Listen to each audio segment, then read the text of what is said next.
नमस्कार, मैं चंद्रशेखर जोशी, देवभूमि टुडे में आपका स्वागत है। ये सड़क पूर्णागिरि धाम को जाती है और इसके बाईं तरफ पवित्र काकड़ घाट है, जहाँ स्नान ही नहीं बल्कि यज्ञोपवीत संस्कार के लिए भी वो पवित्र स्थान माना जाता है। और जहाँ हम खड़े हैं वहाँ अनेक सड़क के किनारे गड्ढे खोदे गए हैं। दरअसल ये गड्ढे कुल 600 गड्ढे हैं और इनकी एक खास वजह है।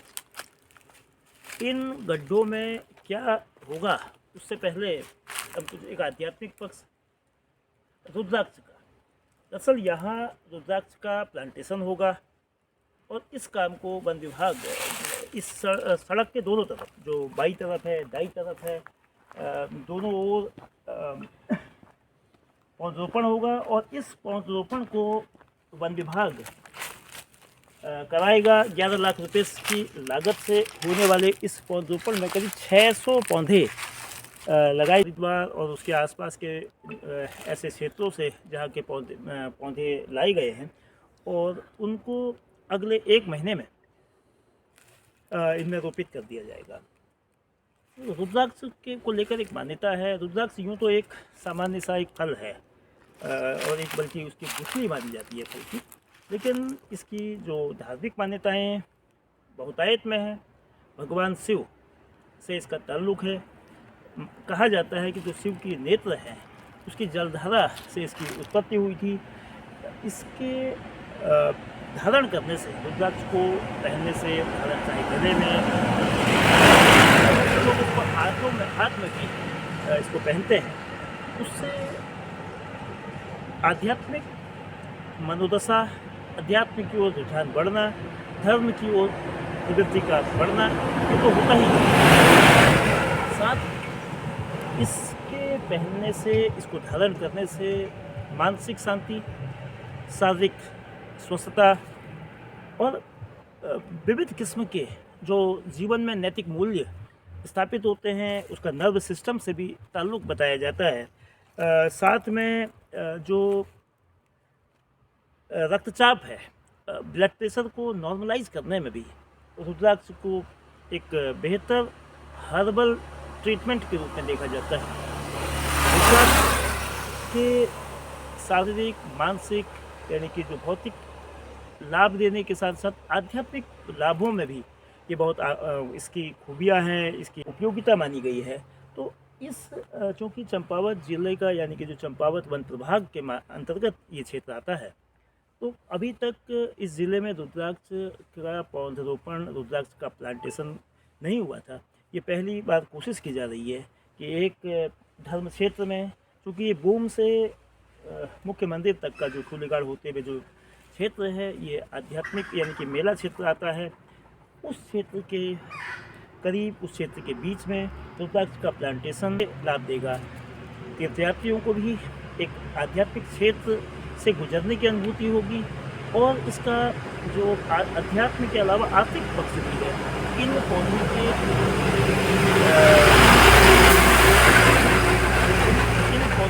वृक्ष के रूप में विस्तार पाने पर जो इससे पैदावार होगी यानी कि रुद्राक्ष निकलेंगे, वह क्षेत्र के कारोबार को बढ़ाने में भी मददगार होंगे।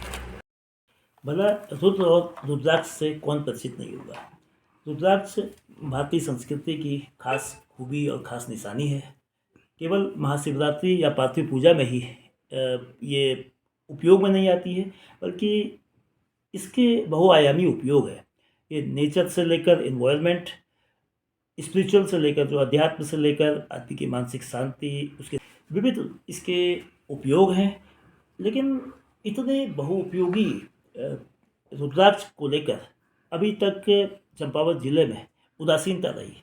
लेकिन पहली बार रुद्राक्ष को लेकर वन विभाग ने एक कोशिश की है, एक बहुत सकारात्मक प्रयास है। चंपावत जिले की पहले रुद्राक्ष वाटिका को बनाने का प्रयास किया जा रहा स्थान है।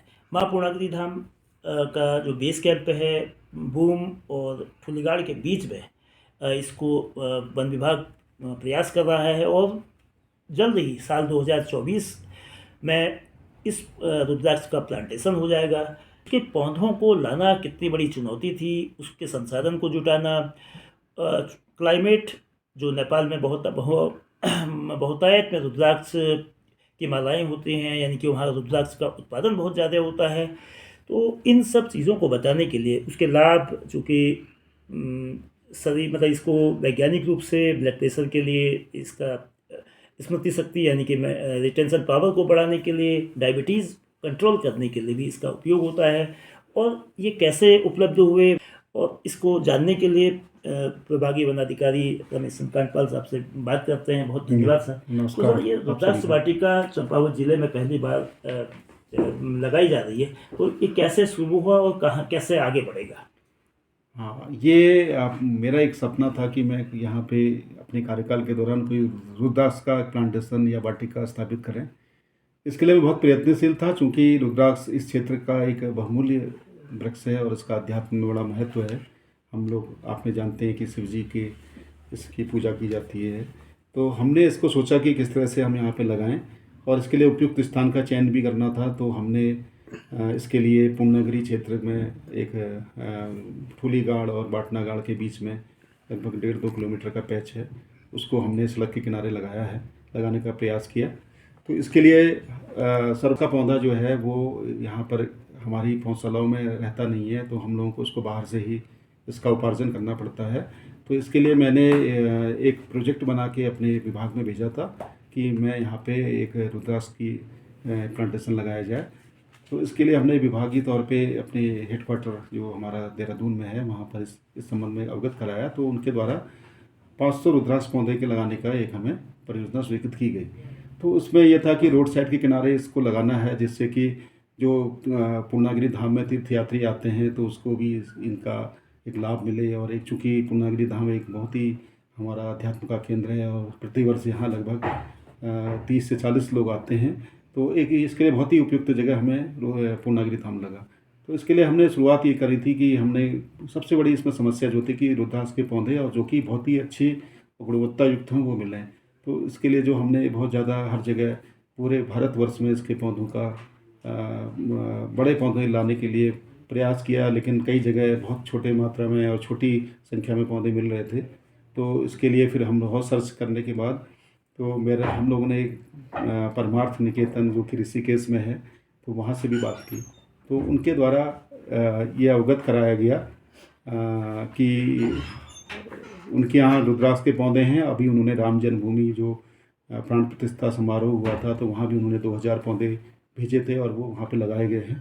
तो जहाँ तक ये इसका हमारा पूर्णागिरि धाम का है, ये भी अपने उत्तर भारत का एक बहुत ही महत्वपूर्ण तीर्थ स्थल होने के कारण उनके द्वारा इस बात पर सहमति दी गई कि हम लोग आपको पौधे निःशुल्क देंगे। तो इससे हमें बहुत बड़ी राहत मिली है, क्योंकि पौधा जब तक नहीं होगा तब तक हम इस परियोजना को आगे नहीं बढ़ा सकते थे।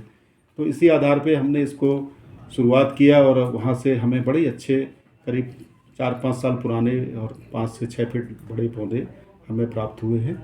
और उसको हम लोगों ने जो है बाटनागाड़ से और ठूलीगाड़ के बीच में रोड साइड के दोनों किनारों पर लगाने के लिए कार्रवाई प्रारंभ कर दी गई है। इसके लिए जो टी गार्ड्स हैं वो हमारे बन चुके हैं, और साथ साथ में हमने जो अग्रिम मृदा कार्य गड्ढा खोदने का, उसमें जो खाद डालने का काम होता है, उसके लिए सारी व्यवस्थाएं कर ली गई हैं। और ये प्लांटेशन जो है ये प्रारंभ भी हो चुका है।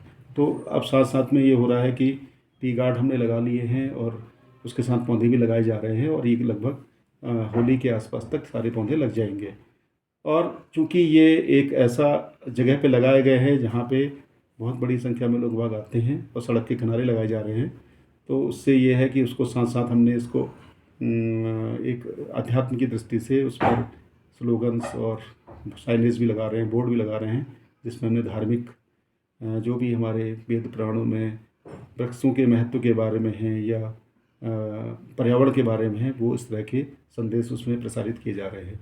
तो मेरा एक सोचना है कि इससे लोगों को जहाँ एक तरह से इसकी जो रुद्राक्ष के जो बहुत ही धार्मिक हमारा वृक्ष माना जाता है, उससे उसके बारे में जानकारी मिलेगी और साथ में उस क्षेत्र की भव्यता जो है उसमें भी वृद्धि होगी। तो रुद्राक्ष के जो पौधे को लगाने की जो नर्सरी परमार्थ निकेतन से जो पौधे लाए गए हैं वन विभाग के द्वारा, उससे एक नई कोशिश हुई है और ये एक शुरुआत है। और ये शुरुआत चंपावत जिले में से पर्यावरण के संरक्षण को, अध्यात्म को नई दिशा, किस तरह से अध्यात्म का, पर्यावरण का और अन्य पहलू इससे जुड़े हुए हैं, कैसे पौधों को बचाया जाए, कैसे जीवों को बचाया जाए, कैसे मानवता को बचाया जाए, वो संदेश भी इसके जरिए मिलेंगे। लोग उस धार्मिक स्थल के लिए भी, क्योंकि वो बूम और काकड़ के बीच एक बहुत ही बेहतरीन पर्यटन स्थल है, अध्यात्म का एक महत्वपूर्ण केंद्र है, माँ पूर्णागिरि का धाम है, तो ये तमाम पहलू इस क्षेत्र के रोजगार को, इस क्षेत्र के पर्यावरण को संरक्षित करते हुए एक इको फ्रेंडली इन्वायरमेंट और एम्प्लॉयमेंट दोनों इससे अर्जित हो सकेंगे।